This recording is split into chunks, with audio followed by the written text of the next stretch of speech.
Hey class, I got my wisdom teeth pulled, so I'm gonna be reading Jack and the Beanstalk, because I probably won't be able to read on Thursday or Friday, whenever we do this. So 3 things you should be looking out for is alcohol disorder, bipolar disorder, and gender dysmorphia. Once upon a time, a little boy named Jack and his mother were scarce on cash, leaving them with no food or water. Jack's mother sent them into the city with the family cow to sell for money to put food on the table. Jack was ecstatic when his mother told him to sell the cow in town. It made him feel proud and valuable. Jack tied the cow up and walked her all the way to the city to sell to the butcher. About halfway through the trip, Jack became angry with his mother about making him walk all the way to town just to sell the cow. Why do I need to tend to her needs? She's the one without a job. I hate her. She always bosses me around. Well, guess what? I'm done with this, Jack exclaims in his time of anger. Jack continues to shrug and pout about the walk to the city. Then, whoosh! Out of nowhere, an old wizard appears, approaching Jack to buy the cow off him for 5 magic beans. Jack, in all of his frustration and anger, just gives the old wizard the cow for 5 magic beans in spite of his mother. Jack walks home to see his mother drunk and passed out on the floor. Jack just disregards her because this happens almost every night. Hunger started to kick in because Jack's mom destroyed everything in the house due to her drunken rage, leaving Jack with nothing to eat. To take his mind off the hunger, he decides to plant the beans in the front yard.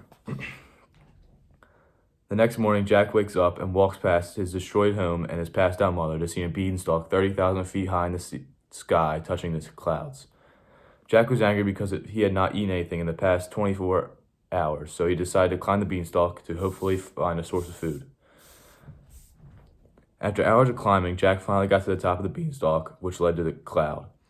Sitting on the cloud ever so perfectly was an enormous castle, only fit for a giant king. Jack approaches the castle, but is very scared and confused because he's never seen a building so massive in his life. Jack enters, and there seems to be no one in the castle until he hears a faint cry of a man with a deep voice. Jack approaches the room reluctantly to find a giant man curled up in a fetal position, crying. "Oh, what am I doing with my life? People are just making fun of me. I will never be queen," said the giant. Jack was very confused in why the giant fearsome man was dressed up as a queen in a dress and a wig.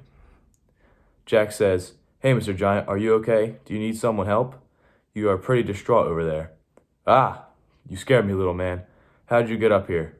"Never mind that. Just leave me alone," the giant replied. "Well, if you are sad about something, I can help you." "Well, I guess if you want to stay, I could use a little guidance on a particular problem.